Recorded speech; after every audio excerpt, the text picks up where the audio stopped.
I ja ho tenim aquí. Des de sempre fins a l'infinit, el segon volum d'Estela Signata.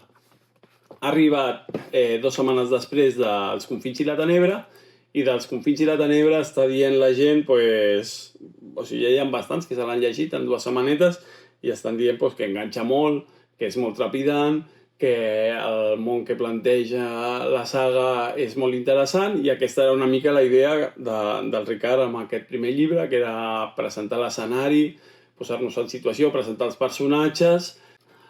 Què trobarà la gent en aquest segon llibre? Doncs, evidentment, la continuació dels fets de l'anterior, però sota el meu parer, i això és una opinió personal, més i millor. O sigui, a mi em va agradar molt més des de sempre fins a l'infinit que els Confins i la Tenebra, i els Confins ja em va agradar, el primer ja em va agradar molt.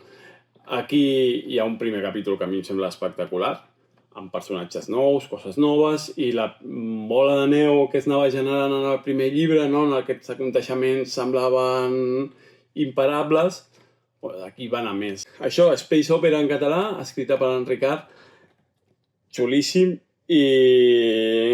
i bueno, jo crec que aquest, malauradament, també us deixaran ganes de més. Al final del llibre està molt bé, perquè d'alguna manera clausura un arc sencer amb l'anterior, desvella moltes coses de la trama, però a la vegada també n'obre moltes portes noves que es resoldran a les següents. Això ho podreu llegir aquí, no? Els Arxius de la Custòdia, volum 2, que és la continuació del volum 1 que va estar repartint a Gigamesh per Sant Jordi.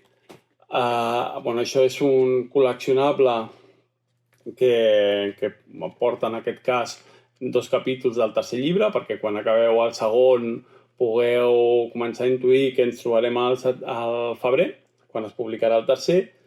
També porta, com en els primers arxius, un petit còmic amb una història de fora dels llibres, diguéssim, una història d'Estela Signata que amplia els aconteixements dels llibres, i artworks d'aquests xulíssims del Ricard, no?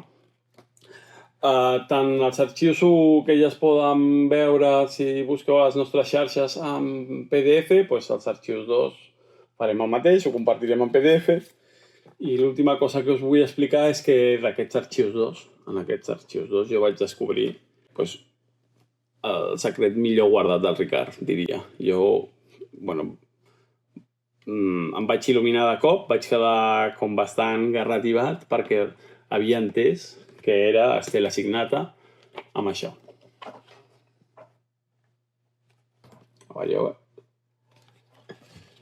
Vaig escriure al Ricard amb el telèfon i li vaig preguntar: és això que acabo de copsar real? I m'ho va haver de confirmar. Estela Signata és el manga que el Ricard no s'ha atrevit a dibuixar.